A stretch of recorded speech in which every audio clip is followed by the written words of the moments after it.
Matondo mingi yenge kieno na bino banso bandeko balandi epai bozwami kolanda biso na ngangunza wa nkulu wa ntini Kongo Katangunza na kati ya Katangunza TV tozongisi matondo yambo ya kutaki ya likolo na se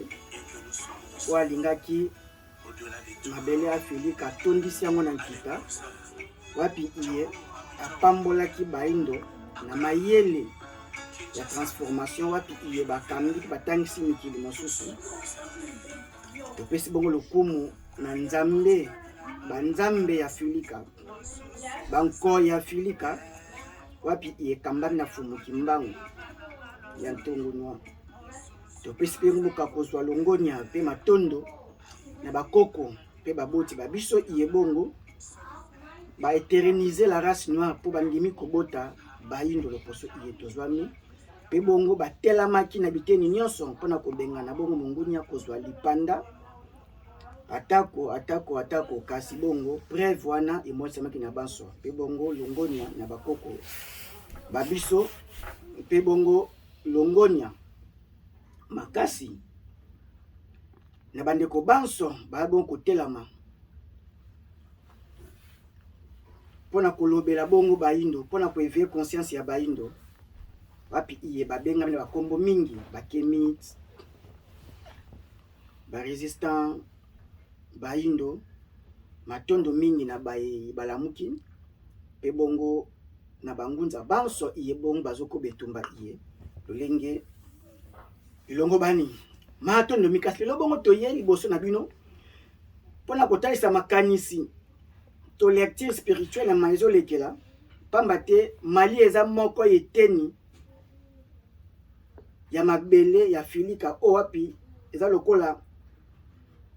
eteni ya mabele o ekamba bongo na fumuki mbangu mkolo mabele ya Filika mkolo Afilika mkolo baindo wapi iye linzaka to bongo musapi eziki na moto pasi njoto mobimba tina muteme komata wapi iye lupangu ndaku moko ezozwa moto e mukolo lupangu akolala te po boma moto na ndaku oyo ezwi moto nde bongo baindo banso iye bongo kiboyindo eza kolemba kati na bango botata mokeli eza kotoka kati na bango e baza bokozwa maloba ya kopesa bokasi na mboka libi na mboka milefu ya Mali oyo eza bongo koleka matondo mingi nde bongo nini ezosala na Mali. Donc l'Occident, l'homme blanc, ba multinationaux, ba impérialistes et balingi toujours suprématie na ba dirigeants africains na continent africain nzoka esengi bongo batela bileko bya ntango olenge mokili ezotambola déjà le temps a évolué donc makambo échangé et puis bilaka fumuki mbangu likokisi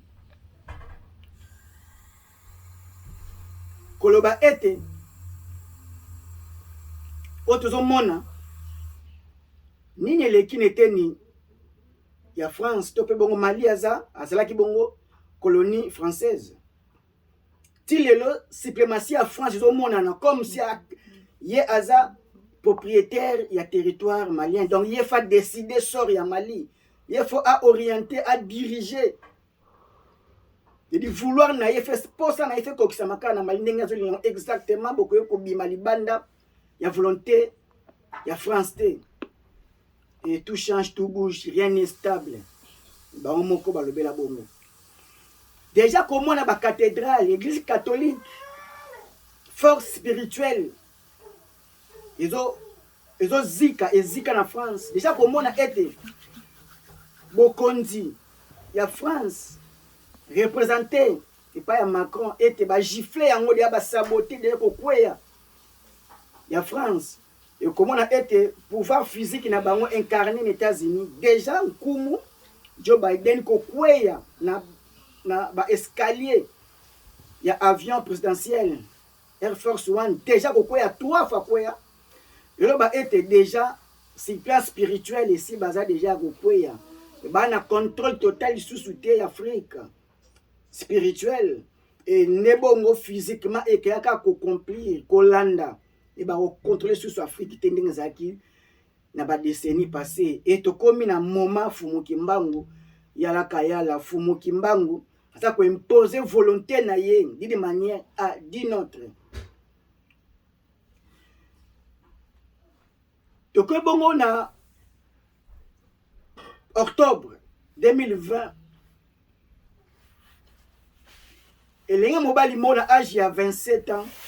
Assimi Goïta Mbuta Goïta le non naza colonel formé na Russie alors non c'est trop déstabilisation et ba compatriotes na bazo kufa ko massacre ko mabana basi na zemi et ba terroristes bazui une grande partie à Mali na zone Sahel bazo terroriser abino pouvoir rester le côté baza manipuler et basali coup d'état balongoli nkumu président Ouazala qui en place balongoli Ibrahim Boubacar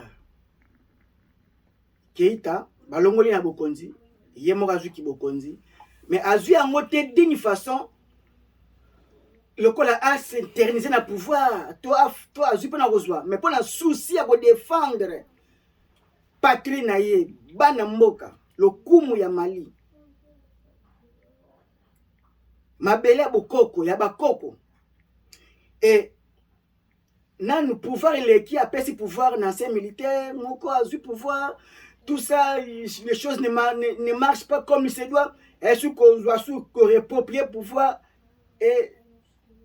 cour constitutionnelle malienne batie na bokondi légalement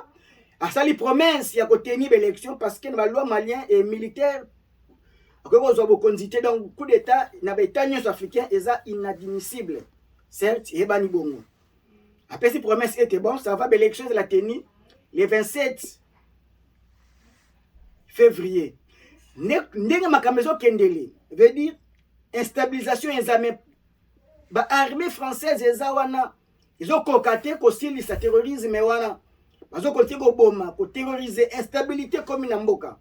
ba ko tenir élection bongo tezala libre et transparente ah non il faut passer sous 5 ans de plus pour stabiliser pouvoir peut signer contrat Sengi Lisungi na Poutine par un agent Wagner au bongoza kokamba bongo ba mapinga ayena Lisungi na Mali et c'est pas si ba français c'est pas si Macron en personne parce qu'il faut tout traiter le fait est passé par il faut bango bandima c'est qui n'est pas acceptable na ngonga tokomi et d'Est Afrique et la manipuler la diriger na libanda continent africain inacceptable et ça était bile combien de temps abino que salamate mais lokola déjà France impérialiste déjà et l'opposition pembe kradian pemba déjà abatama na kati ya ba dirigeants africains pas maintenant ba loge ba secte ba club ba keko kota ya solo ka ya bapaya sali bango ba aliéné ba esclave ba marionnette et ba sangani pour ba sanctionner Mali parce que notre dernière élection na délai oyo ezalaki fixé mais mukonzi azaka mukonzi pour la protection et bien-être ya bakambami na ye ya population mais amoni ke na état oyo baza actuellement ezala impossible élection ezala parce que bazoli mususu nanu eza occupé na ba terroriste donc eza malamu te e asengi yango légalement bango baboyi bon ba sanction elandi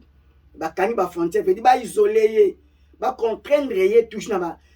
élection te baboyi la démocratie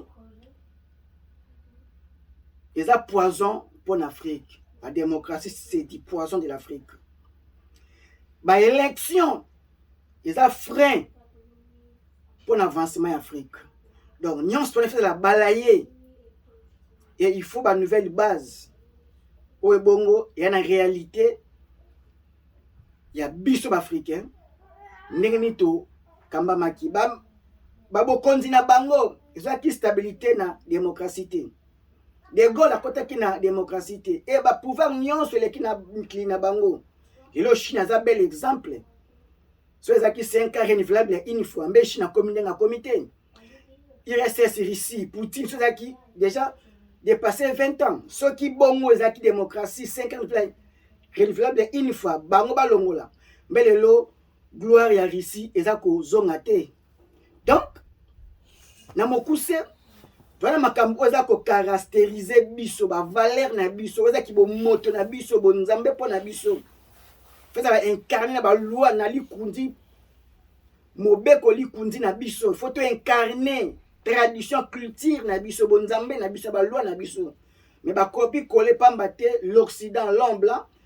ayeli éducation ayeli classe ayeli université na forme ye à concevoir yango et ekotika biso tous en aliénation éternelle. Il y a un dirigeant basangani en Afrique de l'Ouest, donc communauté économique des États de l'Afrique de l'Ouest. Obongo Zabongo, CEDEAO. Donc, basangani ba sanctionner Mali, ba isoler Mali. Et Assimi Goïta, mon mboka Nkumu actuel, colonel, alors non. Et ça ne va pas. Quand tu vas quitter au-delà, et va coaliser la force militaire pour contraindre. Mais les terroristes vont terroriser Libye, zone Sahel. Pourquoi pas beaucoup ça la coalition? Bon matraquer bango, bon sinistre, bon éliminer bango. Mais population oyoana a la toucher direct. Ils ont un impact direct dans la population. Il y a un recours. Ce que vous avez conduit pour le propre peuple nabino. La race noire, tout le monde pour la protection, il y a la race noire. Ce qui est mon compte, c'est pour la yote, c'est pour Baimoro Bazali. Oza mokambi bakamba mibongo Bazali. Et nyonso wana basangani, bango tout baza ba marionnette ya l'Occident. Et batiki va de sortir kaka moko akasala kinango, asali bon appel la population. Nebongo, okoya komona ete la pouvoir ancestral et s'imposer, la voix du peuple c'est la voix de Dieu. Abengi et Banamboka, na place de l'indépendance na Bamako, capitale malienne. Vendredi le 13 2022, faut mon amour tout le coup à population à répondre, veut dire amour patriotique, population malienne à la kissi. Donc, problème il y a Mali, les bisonniers sont africains. Pamba totoza ko identifier na moyindo moko la race noire aza moko bazaka mibalete mutu ndeza moko awuti na koko moko. Donc mbuma moko bati na mabele manga moko baloni na mabele ekobimisa ba manga ebele ndeko panzana ya bana bayindo na mikili. Mabele afili kapé mikili misusu. Donc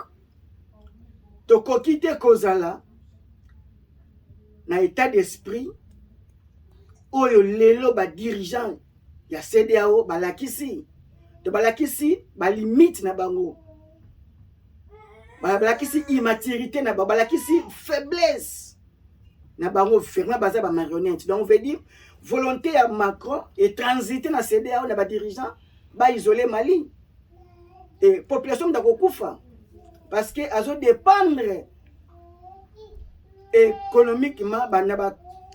frontière wana na ba troc na ba marché wana et le lenge kaka ye a signé contrat na Poutine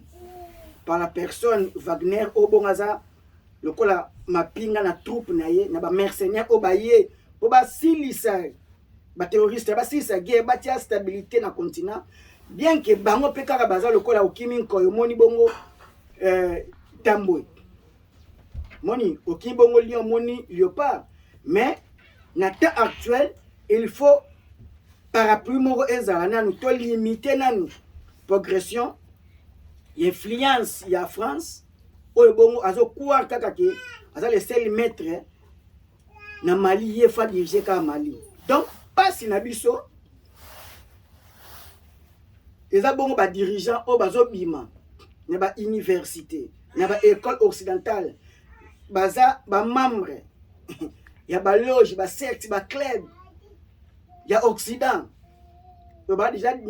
baza déjà colonisé spirituel ba déjà na aliénation spirituelle et physiquement bazala faible ba ko soumettre na mibeko oyo balapaka ndai babiekamaka obo bazaka baptisé kuna soumission et obéissance ba ko respecter loi et la lei ba loi nyonso ya ba loge ba keko kota ya bosolo kawana ba osala en sorte nyonso ba promouvoir ba avantage nyonso za promouvoir oyo ya ba loge na bango ba dirigeant parce que ba na hiérarchie au sommet ezaka mundele na ba loge wana yoko créer kaka moi ba chambrette ya loge na mboka na yo ozali bongo maître spirituel mais dans l'ensemble ce bosangani c'est l'homme là qui dirige na ba loge wana et milimo na bango ekoya bongo kozwa possession na Afrique pamba te yo za ko représenter pouvoir ancestral pamba te otiami bongo na makila na bokonzi ya bokoko po oza molimo oyo otamo za mokonzi mais déviation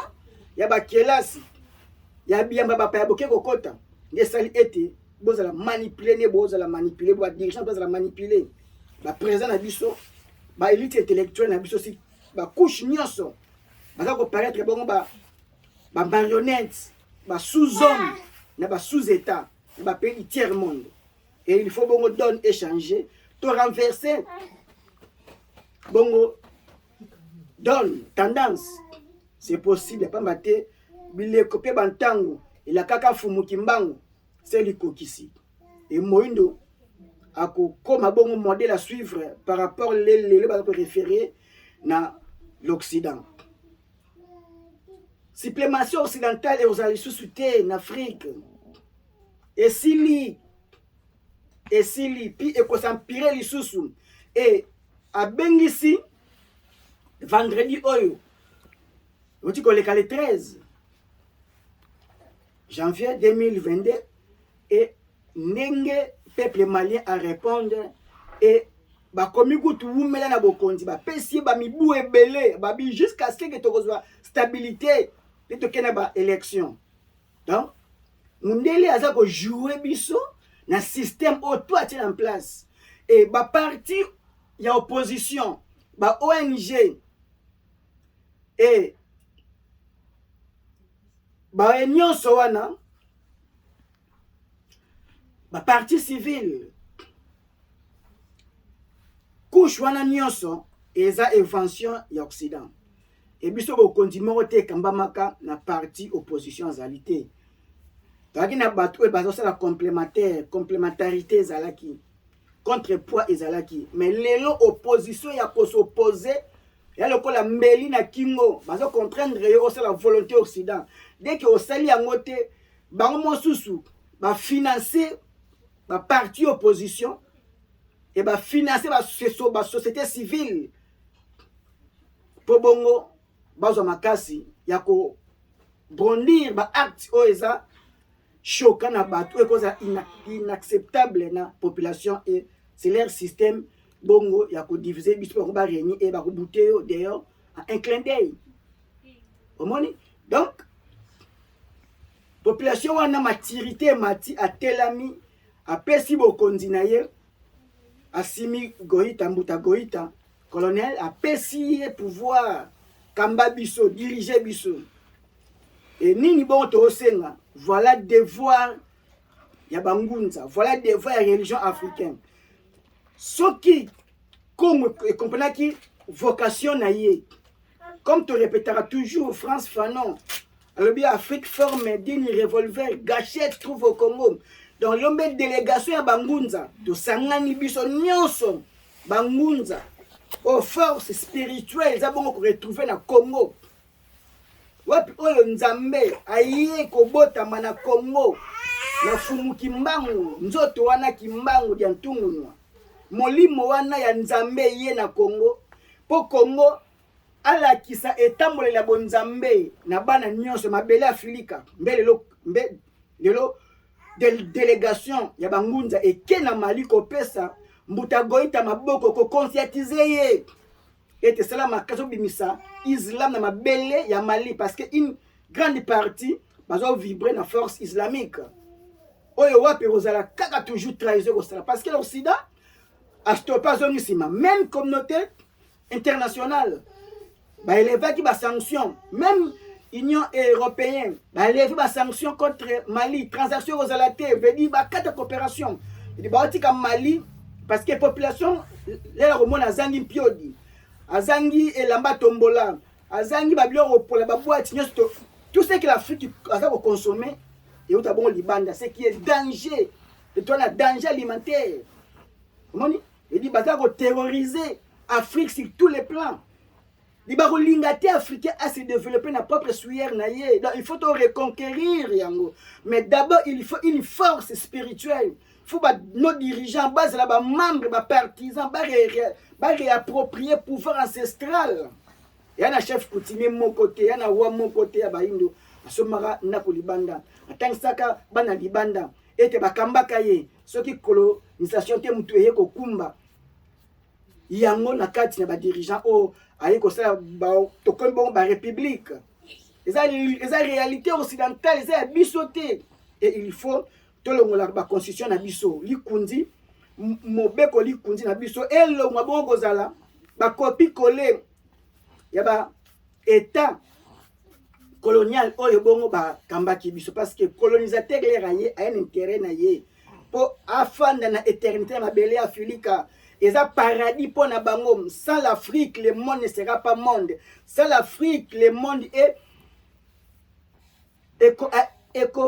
existait. Et sans l'Afrique, le monde est obscur. Donc, c'est l'Afrique qui aime d'apporter lumière dans le monde. Sur le plan intellectuel, sur le plan scientifique, sur le plan spirituel et sur le plan technologique. C'est l'Afrique qui a éclairé le monde. Et mais les lobali qui ont étouffé l'Afrique. Abimisa le meilleur na yete éclairage na yete le ngem ofu mukimba wa ko ngengisa 1921 parce que tout faire les dirigeants africains parce que baza ba partisans ya ba loge ya ba solo kape mysticisme e fani na kiboindo bon solo kande na boindo une force cachée au etamsa ki mokili moya na maîtrise spirituelle donc il faut to bimisa mais ba réformer salama ba constitution si plan éducatif na domaine nyonso il faut moyen de bongo abali sango na tradition na culture na réalité na yazo lekisa et puis na pouvoir ancestral il faut spiritualité et incarner ba mibeko na biso ya mboka toza na 5 ans renouvelable une fois té yeto lobaka yango mingi koloba ete la démocratie c'est du poison pour l'Afrique et élection c'est la frein pour l'Afrique. Donc il n'y a pas, il faut que la frein pour toi avancer. Mais bon, tu as une charte, il y a impérialisme, il y a impérialisme. Si baloba tout ce que l'homme a fait, il a déjà tracé au dessin. Parce que l'homme monté au hasard. Donc, tu as un Africain et pas Bazali, manifestez vos soutiens dans Mali, pas mater au Toza, ba Malien, Toza, ba Nigérien. Toza ba Camerounais et moyen de bongo azamoko charte oyo ya impérialisme o ba sala ba bedi si ba tracer si ba loba mibeko si ba décider sort ya Afrique et biso ne to ko bundisa yango et to ko bana ko bundisa ona na mental na biso to bi mananu na kozala faible en esprit pauvre en esprit parce que pauvreté c'est l'état de l'esprit. La faiblesse, c'est l'état de l'esprit. Et la religion étrangère, on est la bonne faible spirituellement. Mais tout la charte de l'impérialisme. Après a fait à Washington le 23 juillet 1888. Si va décider déjà sort, des cas de cartographie conformément à Bismarck, conformément à Wa Léopold dit oh tu ba yete na belle Afrique mais batu na bango ka bayaka bazaka fort en Afrique et sali ba on baza peu fort en Afrique donc l'homme noir et pas aux diaspora ça la makasi spirituellement réapproprier la tradition la religion africaine mais ça le bokasi pe et monte bokasi ma belle ya Filika lenge toza faible na ba institution o toza libanda international toza pi bongo faible na beta na biso pe na kati ya mboka na biso. Donc toluka bokasi spirituel et kotombola biso bokasi physique. Totanga noki pamba te ngoma eza biso mo pasi. Donc le date de la réactualiser ezaki bongo le 30 août 1996 milef bongo esamaki na Washington bongo représenté na ba secrétaire ya Washington France pe bongo Grande-Bretagne. Donc les trois pays wana de ba décidaki ndenge ba kotambusa ba pays du tiers monde. Et milef toye bongo na rapidement dans son article 6, balobini, babisel le gouvernement établi par nous est légal et démocratique. Tout autre gouvernement est illégal et dictatorial, quelle que soit sa forme. Donc, le Lengekaka Mbuta Goïta, ça les coups d'État wana, non, donc veut dire échapper pouvoir colonial, échapper bongo la France, bah bongo ça illégal. Parce qu'il faut ba contrôler, faut ba manipuler, ba tinda yo, ba contrôler yo pour promouvoir ben terrain ya France na détriment ben terrain malien topé bongo ya baindo. Na 7e article ba évoluer, ba lobini. Tout gouvernement qui s'oppose la moindre résistance à nos injonction perd par les faits même sa légitimité, sa légalité. Tobandi, donc le Lengekaka Goïta a imposé volonté na pour la population na ye asla bonko kufa a kufa susute ba terroriste wana sisa ba ngonda ke signer contrat ay bongo ko senga lisungi pas pas ki formation militaire na ye na Russie ba monya mabe passer par ki bangonde ba manipuler batinga bazala kawana. Il y a décennies l'armée française dans zone ya Sahel na Mali rien ne change. Ba terroriste bazaka ko quatre bana ba baza mieux équipé par rapport ya gouvernement en place et bazui makoki wana wapi soki bango moko te bato eza invention na bango te ba sali invention na bango pamba te ba ye ba bongo ko zangisa Afrique kimia poto évoluer te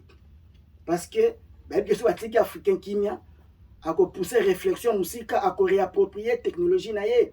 et puis ça sous tombo na ye ba mboka tezui association bazui émergence na tranquillité na kimia ne bongo ba émergaka to bongo sur ça na article 8 balobini babi on ne négocie pas les accords avec les pays du tiers monde, on leur impose ce qu'on veut. Donc et c'est déjà ba traça nyonso veut dire biso ba africain to ba pays à tiers monde, Afrique pays à tiers monde ça veut dire ba sous état ba ko négocier na biso te ba ko imposer volonté na bango ndenge ba ko imposer élection et salama intérêt nini ya l'Occident za nango pour na élection na Mali parce que ana technologie o bo sala ya ko manipuler ko tia dirigeant o ya lingi pour contrôler bino à travers la dirigeant na bino et botelama lokola mutu moko ba malien biso ba ino lokola mutu moko to pesa maboko na losambo sambela pona mboka wana wana na l'art de parler ozana oyo ko sala sala mo pona Libye Mali milef aza ayeba ki bande kone baza ba pesi bongo maboko na banzi nyonso ko sila na itando ikete et pas tozali to telama. Aucun chasseur a aucun zamba pour luka intérêt à Nyama et aucun Européen il viendra en Afrique pour le terrain des Africains. Seuls nos ancêtres, nos voyants combattants, batelamaka na kati ya continent africain pendant kokabolam na biso et nous avons notre Seigneur et Sauveur Fumu Kimbangu ya Ntungu Noa Longengo botata mokeli pona biso kopia Fumu Kimbangu mu Congo kopesa bongo Nzambe mu Congo mutu mota mona Nzambe tomoni Nzambe na nzela ya nzoto ya Fumu Kimbangu ya Ntungu Noa kimia mabota babino bososole pesa mela bani ya Mfumu Kimbangu baindo banso matoni.